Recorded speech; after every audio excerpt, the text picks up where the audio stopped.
শাশুড়ির অমতে আমার স্বামী আমাকে বিয়ে করে, আলাদা ঢাকা থাকি। শ্বশুর শাশুড়ি ভাসুর কেউ আমাকে মেনে নেয়নি, কারণ আমি গরিবের মেয়ে। তারা চাইতো এমন মেয়ের সাথে তার ছেলের বিয়ে দিতে যার অনেক টাকা আছে। 3 বছরে শাশুড়ি কখনো আমার সাথে কথাও বলেনি, আমার মুখও দেখে। আমি কল দিলেও ধরতো না, আমার স্বামীকে শুধু বলতো তুই আরেকটা বিয়ে কর, কিন্তু আমার স্বামী রাজি না। 3 বছর পর হঠাৎ করেই আমার শ্বশুর শাশুড়ি ভালো হয়ে গেল। আমার স্বামীকে কল দিয়ে বললো বাবা বউকে নিয়ে বাড়ি আয়, আমরা মেনে নিয়েছি। 13 দিন ছিলাম শ্বশুর বাড়িতে।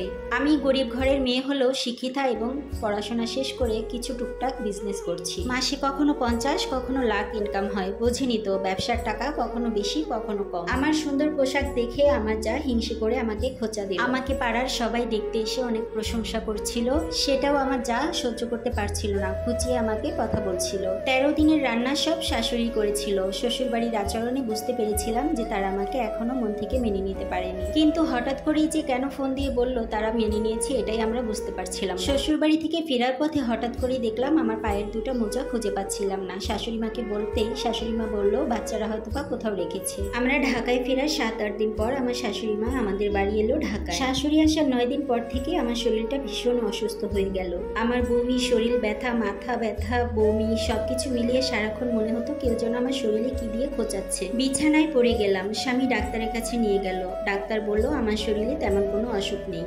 এভাবেই চলছিল আমার জীবন। শাশুড়ি চলে গেছে 1 মাস পর।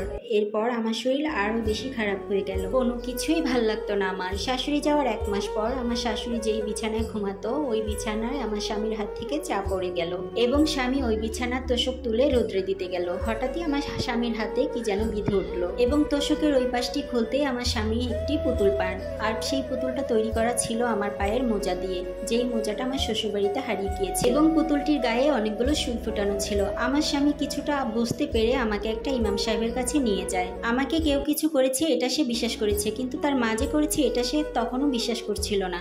আমার এই ঢাকার বাসায় আমার শাশুড়ি মা ছাড়া অন্য কেউ আসেনি, আর ঢাকার বাসাতে তো এমনিতেও অন্য কেউ আসেও না। আমার পরিবারের কেউ এবং বাহিরের কেউ এই বাসাতে আসেনি, তাহলে কে এই কাজটা করলো? আমাদের দুজনের মনে একই প্রশ্ন ছিল। ইমাম সাহেব যখন তাকে সবকিছু বুঝিয়ে বললো তখন একটু একটু বিশ্বাস করেছে সে। তখন সে বাসায় এসে তার মাকে ফোন দিয়ে অনেক রাগারাগি করলো, কিন্তু ওর মা স্বীকার করে না। আমাকে নিয়ে অনেক বাজে কথা বলে, আমি নাকি অসুখ হওয়ার নাটক করছি এবং ওই পুতুল আমার বানানো। আমি নাকি মোজা হারানোর নাটকটা ইচ্ছা করে করেছি। আমি নাকি তার ছেলেকে তাদের কাছ থেকে আলাদা করতে চাই, এই জন্য নাকি আমি এই সকল নাটকগুলো করছি। আমার স্বামী তার মায়ের কোনো কথাই বিশ্বাস করেনি। এরপরে ভালো একটা বড় হুজুর কাছে নিয়ে আমাকে চিকিৎসা করায়। দীর্ঘ 8 মাস পর আমি সুস্থ হই। কি যে কষ্ট গিয়েছে আমার উপর দিয়ে একমাত্র আমি জানি আর আমার আল্লাহ জানে। এই ঘটনার পর আমার স্বামী তার পরিবারের কারোর সাথেই আর কখনোই যোগাযোগ রাখেনি। এটা আমার জীবনে ঘটা 4 বছরের আগের ঘটনা। বর্তমানে আমার 2 বছর 1 মাস বয়সী একটা মেয়ে বাবু আছে, আর ওই ঘটনার পর আমার স্বামী আমাকে সাথে করে দুবাই নিয়ে চলে এসেছে। বিয়ের আগেও সে দুবাই ছিল, যেন তার পরিবার আমার মেয়ের আর আমার কোনো ক্ষতি করতে না পারে। আমি কখনো তাদের সাথে খারাপ আচরণ করিনি।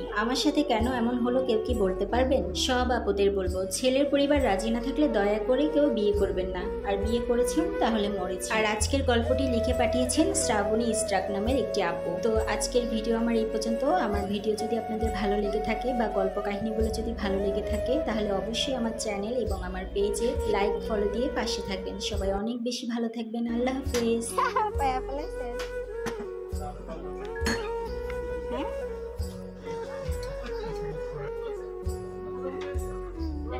285